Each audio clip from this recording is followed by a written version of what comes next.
नमस्कार दोस्तों। स्वागत है आप सबका आपके अपने चैनल स्टडी विद एचपी स्वामी पर, जहां पर आपको हर दिन के संपादकीय पेज का डिक्टेशन समय पर उपलब्ध करवाया जाता है। दोस्तों, आज का यह डिक्टेशन 80 शब्द प्रति मिनट रहेगा, जो स्टार्ट होगा 5 सेकंड बाद। स्टार्ट। आगामी गणतंत्र दिवस पर मुख्य अतिथि बनने का निमंत्रण स्वीकार कर ब्रिटेन के प्रधानमंत्री बोरिस जॉनसन ने अपने देश के लिए भारत के महत्व को रेखांकित किया है। ऐसा इसलिए भी है कि बदलते वैश्विक परिदृश्य में भारत की बढ़ती भूमिका को ब्रिटेन अच्छी तरह देख समझ रहा है। इसमें कोई संदेह नहीं कि वैश्विक पटल पर भारत की छवि एक मजबूत राष्ट्र के रूप में उभरी है। पिछले महीने प्रधानमंत्री नरेंद्र मोदी ने बोरिस जॉनसन से कई मुद्दों पर बात की थी और दोनों देशों के बीच रिश्तों को प्रगाढ़ करने के लिए भविष्य की रूपरेखा पर चर्चा की थी। गणतंत्र दिवस पर बोरिस जॉनसन को मुख्य अतिथि के रूप में आने का न्योता देना इसी रणनीति के हिस्से के रूप में देखा जा रहा है। शायद ही कोई क्षेत्र ऐसा हो जिसमें भारत और ब्रिटेन के बीच व्यापक सहभागिता न हो, चाहे व्यापार हो या निवेश, शिक्षा, शोध, सैन्य सहयोग, स्वास्थ्य, पर्यावरण जैसे क्षेत्र। सभी क्षेत्रों में भारत और ब्रिटेन मिलकर काम कर रहे हैं।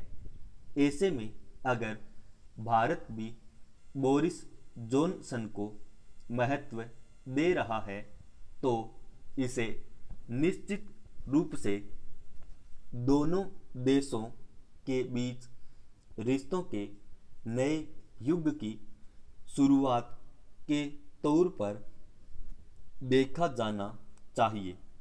ब्रिटेन के विदेश मंत्री डोमिनिक राब इन दिनों भारत के दौरे पर हैं। उनके और विदेश मंत्री एस जयशंकर के बीच व्यापार से लेकर आतंकवाद और कट्टरता से निपटने जैसे द्विपक्षीय और हिंद प्रशांत जैसे क्षेत्रीय मुद्दों पर हुई वार्ता इस बात का संकेत है कि ब्रिटेन भारत की मुश्किलों को नहीं समझ रहा है। एशिया प्रशांत क्षेत्र में बढ़ते तनाव से बड़े राष्ट्र परेशान हैं। हिंद महासागर क्षेत्र में चीन के बढ़ते कदम भारत के लिए खतरा पैदा करने वाले हैं। दोनों मंत्रियों के बीच अफगानिस्तान का मामला भी उठा। आज अफगानिस्तान जिन हालात से गुजर रहा है, वे भारत के लिए भी संकटपूर्ण हैं। अफगानिस्तान के पुनर्निर्माण लिए भारत की कई परियोजनाएं चल रही हैं। अरब देशों में भी भारत की साख बनी है। ईरान से भी भारत के रिश्ते अच्छे ही हैं। भले अमेरिका के दबाव में भारत ईरान से तेल न ले रहा हो। सबसे बड़ी बात तो यह है कि संयुक्त राष्ट्र में सुधार और विस्तार के लिए भारत आवाज़ उठाता रहा है। ब्रिटेन ने भी भारत की स्थायी सदस्यता के दावे का कभी विरोध नहीं किया। इसलिए पिछले कुछ सालों में दुनियादारी में भारत का जो डंका बजा है उसमें कहीं न कहीं ब्रिटेन अपना लाभ भी देख रहा है। ब्रिटेन खुद इस वक्त बड़ी चुनौतियों का सामना कर रहा है।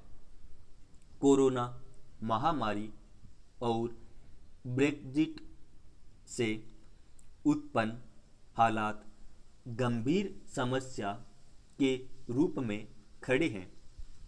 कोरोना से निपटने में ऑक्सफोर्ड एस्ट्राजेनेका के टीके का उत्पादन भारत का सीरम इंस्टीट्यूट कर रहा है। यूरोपीय संघ से अलग होने के फेर में ब्रिटेन की अर्थव्यवस्था को बड़ा झटका लगा है और व्यापार पर भी असर पड़ा है। इसलिए अब वह नौवहन सुरक्षा, आपूर्ति श्रृंखला जैसे क्षेत्रों में भारत की ओर देख रहा है। ब्रिटेन चाहता है कि भारत के साथ वह मुक्त व्यापार व्यवस्था को अपनाए। आज ब्रिटेन में जितनी बड़ी तादाद में भारतीय हैं, बड़े उद्योगपति हैं और भारतीय मूल के लोग सरकार में महत्वपूर्ण पदों पर है, उतने शायद किसी और देश में नहीं है।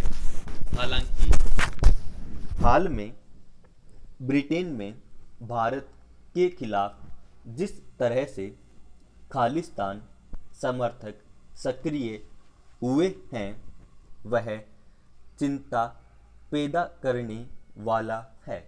सवाल है कि क्या भारत के साथ मजबूत रिश्तों की चाहत रखने वाले ब्रिटेन के शीर्ष नेताओं को इसे गंभीरता से नहीं लेना चाहिए। समाप्त।